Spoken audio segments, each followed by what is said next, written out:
आज हम हमारा जो नया चैप्टर है पॉपुलेशन, उसके ऊपर डिस्कस करेंगे। पॉपुलेशन क्या है? किसी क्षेत्र में रहने वाले लोगों की जो संख्या है उसको हम नाम देते हैं पॉपुलेशन का। It is the number of people which live in a specific region, we call it population. किसी क्षेत्र में जो लोगों की एक संख्या है, चाहे मेल हो फीमेल हो, उसको हम कहते हैं आबादी, जनसंख्या। दूसरी चीज, ये आबादी क्या करती है? अब आपको ये भी पता है हमारे एनवायरनमेंट में बहुत सारे रिसोर्सेज है। There are a number of resources present in our environment and all these resources used by the human being.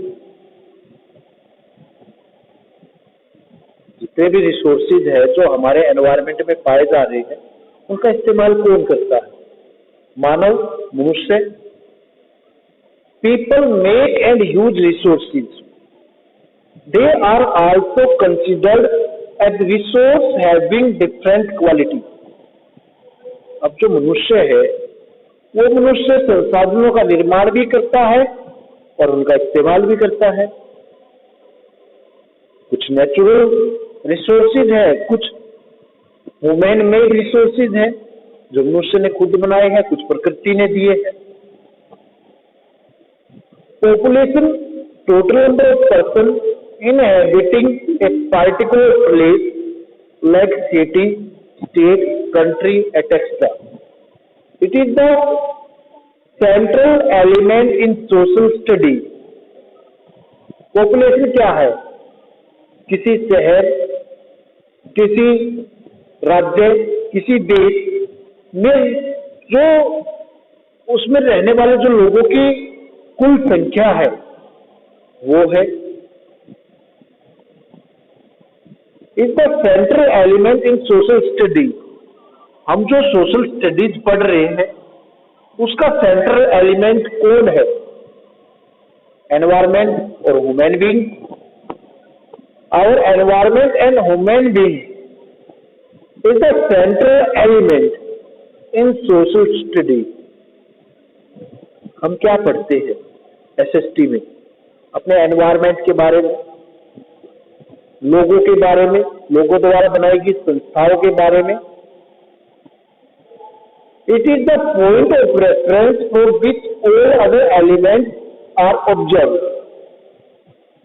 Human beings are producer as well as consumers of the resources, so information about population of a country such as their size, distribution are important.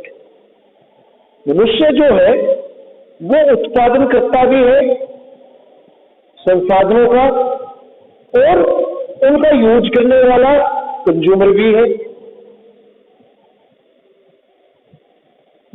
इसलिए ये जरूरी है कि भाई किसी क्षेत्र के, किसी देश की आबादी के आकार को जानने की, उसके डिस्ट्रीब्यूशन को जानने की, ये सबसे ज्यादा महत्वपूर्ण है कि हम जब किसी देश की आबादी के बारे में पढ़ रहे हैं तो हम क्या पढ़ें?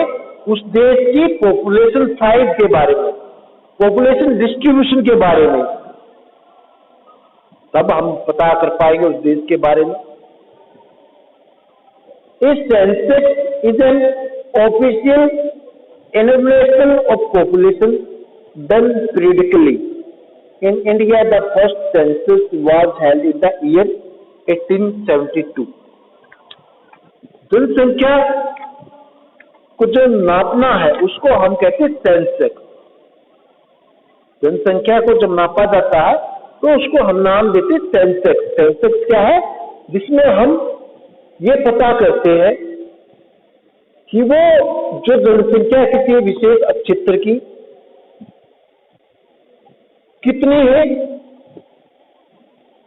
कितने मेल है, कितने फीमेल है, कितने एजुकेटेड है, कितने अनएजुकेटेड है, क्या सेक्स रेशियो है, क्या डेंसिटी है।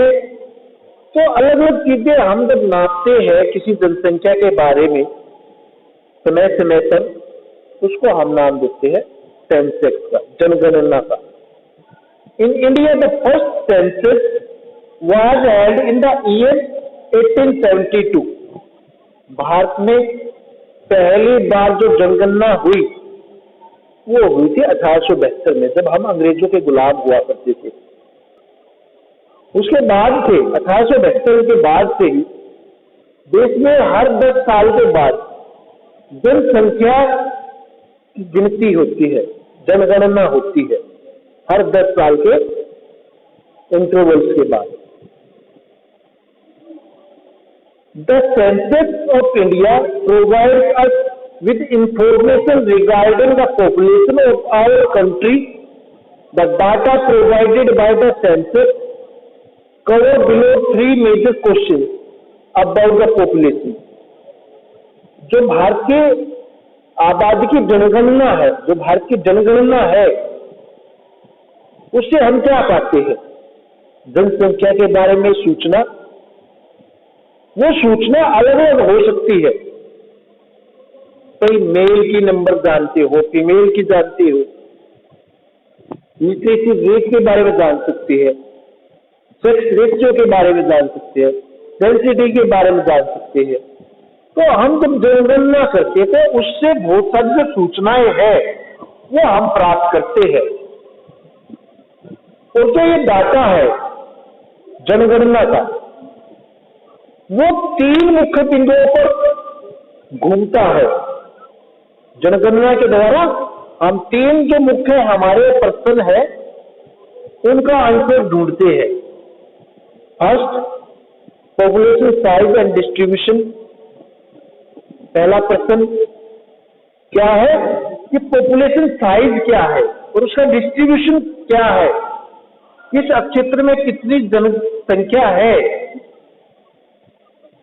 Second, population growth and process of population change. Second जो प्रश्न है वो है कि पॉपुलेशन ग्रोथ क्या है, जो जनसंख्या की वृद्धि दर है वो क्या है। पिछली जनसंख्या कितनी थी जब लास्ट टाइम सेंसस हुआ और अब कितनी है, और दोनों के बीच में गैप कितना है। और जो ये 10 साल का एक इंटरवल है सेंसस करने का, इसमें कितनी जनसंख्या बढ़ी और उसके बढ़ने की जो दर है वो क्या है, ये क्वेश्चन भी हम जानेंगे। थर्ड क्वेश्चन आता है कैरेक्टरिस्टिक्स और क्वालिटीज ऑफ द पॉपुलेशन। जो ये आबादी है, जो ये जनसंख्या है, इसकी विशेषता क्या है और इसकी क्वालिटीज क्या है। क्वालिटीज में क्या करोगे कैरेक्टरिस्टिक्स में, कि how many peoples are educated and how many people are uneducated, what is the literacy rate of the country and what is the sex ratio of the country and a specific region। तो भाई किसी क्षेत्र की, कोई भी क्षेत्र है उसकी, उसमें कई सारे जो 3 क्वेश्चन हम बताते हैं जब जनसंख्या हम सेंसस की गणना करते हैं, तो तीनों सवालों के हम आंसर ढूंढते हैं। सबसे पहले 3 major question that arise about population. जो 3 क्वेश्चन है ना जनसंख्या को लेकर, वो कौन कौन से है। पॉपुलेशन साइज डिस्ट्रीब्यूशन जो हमने बताया कि how many people are there and where are they located, कितनी जनसंख्या है, कितने लोग हैं, तो कहां पर वे रहते हैं। Population growth and process of population change, how has the population grown and change through time. Population growth को भी जानोगे। कैरेक्टरिस्टिक्स और qualities of the population, what are their age, what are their sex, literacy level, occupational structure and health condition.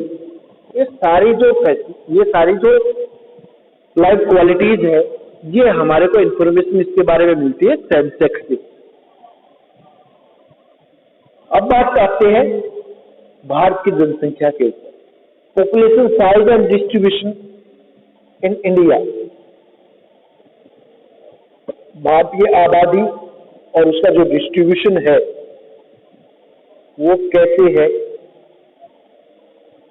India's population size and distribution by number. As per March 2001, India's population stood at 1.28 million, which account for 16.7% of the world's population. इसमें जो data दे रखे हैं वो सारा data 2001 की जनगणना का है कि 2001 में जो भारत की कुल आबादी थी वो थी 1.28 मिलियन। 2011 में 2011 में नेक्स्ट जब सेंसस हुई तो ये 1.28 मिलियन जो पॉपुलेशन है ये बढ़कर हो गई 1.21 मिलियन। 10 साल में हमारी आबादी बढ़ी। अब 2001 में जो ये पॉपुलेशन है ये वर्ल्ड पॉपुलेशन का 16.7% थी। जो वर्ल्ड की टोटल पॉपुलेशन है उसका जो 16.7% है वो इंडिया की पॉपुलेशन है। लगभग 17% वर्ल्ड पॉपुलेशन भारत की है। 2011 की जनगणना की अगर मैं बात करूं तो भारत का जो कंट्रीब्यूशन था शेयर का वर्ल्ड पॉपुलेशन में वो बढ़कर 17.5% हो जाता है। India population accounts for 17.5% of the world population according to the data. UP is the popular states of India. हम जो 2001 की जनगणना की बात करते हैं तो उसमें सबसे बड़ी जो स्टेट है जिसमें सबसे ज्यादा जनसंख्या है वो है यूपी। 2011 की जनसंख्या में भी यूपी फर्स्ट पोजीशन पर था भारत में जनसंख्या के मामले में, जिसकी जनसंख्या बताई जाती है with A population size of 166 million which account for 16% of total India population. UP की 2001 के अकॉर्डिंग 166 मिलियन जनसंख्या है जो भारत की कुल आबादी का 16% हुआ। Sikkim population 0.5 million, about 5 lakhs, while Lakshadweep has 60,000 people according to the census of 2001। 2001 की जनगणना के अनुसार सिक्किम देश का जनसंख्या के मामले में सबसे नीचे सबसे लास्ट में आने वाला राज्य था, जिसकी जनसंख्या लगभग 5 लाख के आसपास है। जबकि अगर हम बात करें यूनियन टेरिटरीज की तो लक्षद्वीप यूनियन टेरिटरीज ऐसा था जिसमें लगभग 60,000 आबादी रहती थी। 2001 की जनसंख्या का डाटा है। 2011 की सेंसस के अकॉर्डिंग भी सिक्किम भारत का आबादी के मामले में सबसे अंतिम राज्य है और लक्षद्वीप अंतिम केंद्र शासित प्रदेश है। The 5 states UP, Maharashtra, Bihar, West Bengal and Andhra Pradesh, Rajasthan hold almost half of Indian population. जो भारत के 5 बड़े राज्य है यूपी, महाराष्ट्र, बिहार, वेस्ट बंगाल राजस्थान, आंध्र प्रदेश, इन 5 राज्यों में भारत की लगभग आधी जनसंख्या निवास करती है। भारत की आधी से ज्यादा आबादी भारत के जो 5 बड़े राज्य हैं उन्हीं में निवास करती है। अब बात करते हैं India's population distribution by density, घनत्व, जनसंख्या घनत्व, जिसको हम नापते हैं एक क्षेत्र में रहने वाले कुल लोगों की आबादी, जो एक क्षेत्र है उसमें पर स्क्वायर किलोमीटर में कितनी आबादी निवास करती है, उसको हम नाम देते हैं पॉपुलेशन डेंसिटी का। क्या है population density? Is calculated as the number of person per unit area. जो एक स्क्वायर किलोमीटर है, उस स्क्वायर किलोमीटर में कितनी आबादी रहती है, इसको हम कहते हैं आबादी का जनघनत्व।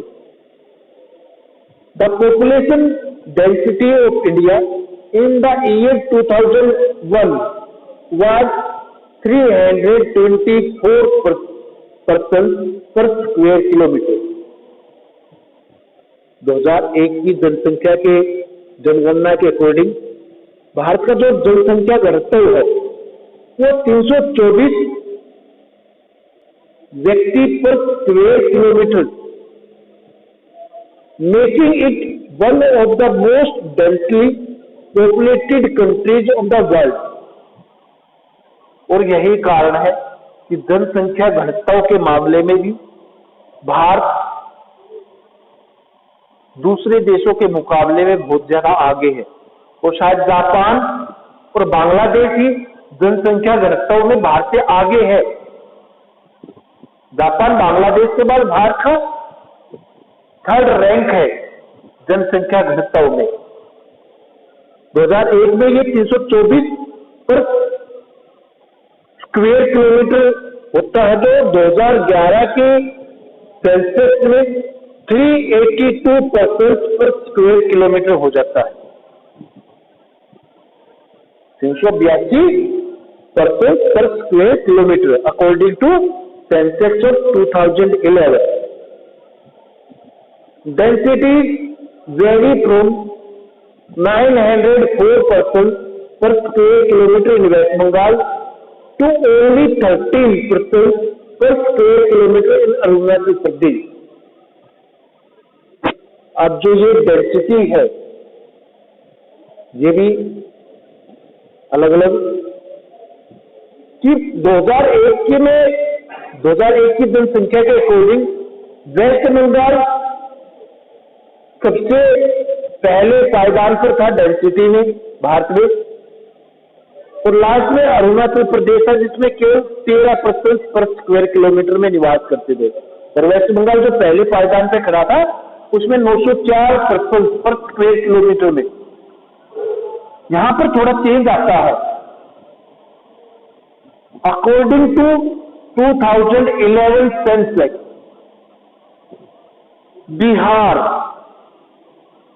has the highest population density in India, almost 1102% per square kilometer। 2011 की जो पॉपुलेशन थी अपनी सेंसेक्स थी, उसके अकॉर्डिंग बिहार सबसे ज्यादा घनी आबादी वाला राज्य बन गया। उसे वेस्ट बंगाल को पछाड़ दिया, पहले पायदान पे खड़ा हो गया डेंसिटी में, जिसकी डेंसिटी आती है 1102 व्यक्ति per square kilometre. And state with lowest population density is Arunachal Pradesh according to the census of 2011, almost 17% per square kilometre. Arunachal Pradesh जिसकी पहले 13 व्यक्ति पर स्क्वायर किलोमीटर जनसंख्या घनत्व था, वो जनसंख्या घनत्व में इजाफा होता है, 17 नंबर आ जाते हैं, लेकिन लास्ट पोजीशन पे फिर भी वही बना रहता है। अभी भी अरुणाचल प्रदेश जनसंख्या घनत्व के मामले में भारत में सबसे लास्ट में खड़ा हुआ राज्य है। The reason for scale thinly distributed populations in some states such as Meghalaya, Odisha, etc. are rugged terrain and unfavorable climate conditions। जो ये बिखरी हुई आबादी है भारत की, कि किसी एक क्षेत्र में ज्यादा है, किसी में कम है, तो ज्यादा और जो कम आबादी है उसका कारण सिर्फ एक है, जो क्लाइमेटिक कंडीशंस है वो काफी ज्यादा प्रभावित करती है किसी एरिया की पॉपुलेशन को। जहां पर मोस्टली जो एग्रीकल्चरल स्टेट है, एग्रीकल्चरल जो स्टेट है मोस्टली उनकी पॉपुलेशन ज्यादा मिलेगी, तो क्लाइमेटिक कंडीशंस भी बहुत ज्यादा प्रभावित करती है किसी क्षेत्र की जनसंख्या को कई तरीके से। hilly, dissected and rocky nature of the terrain, moderate to low rainfall, shallow and less fertile soil have influenced population in Assam and most of the peninsular states। जो पहाड़ी क्षेत्र है और जो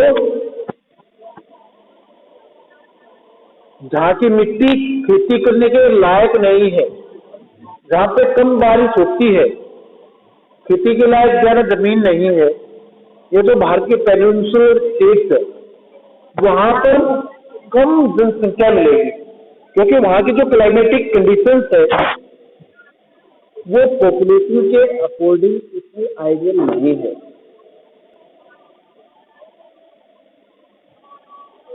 the northern plains and Kerala in the south have high to very high population densities because of the plains with fertile soil and abundant rainfall। जो भारत के उत्तरी मैदान है और जो दक्षिण में केरला स्टेट है, वहां पर आबादी का जो जनघनत्व है वो ज्यादा है। रीजन क्या है? रीजन सिर्फ एक है कि वहां का जो क्लाइमेट है वो पॉपुलेशन के अकॉर्डिंग है, उपजाऊ मिट्टी है, खेती बाड़ी ज्यादा होती है, रेनफॉल भी ठीक ठाक है, बारिश भी अच्छी खासी हो जाती है। और केरला में तो मेडिकल फैसिलिटीज ही इतनी ज्यादा है। तो इन सभी कारणों से किसी क्षेत्र की जो पॉपुलेशन का डिस्ट्रीब्यूशन है वो इम्पैक्ट करता है। अब हम डिस्कस करेंगे बेटा population distribution in India. Bharat में जो ये आबादी है इसकी डिस्ट्रीब्यूशन की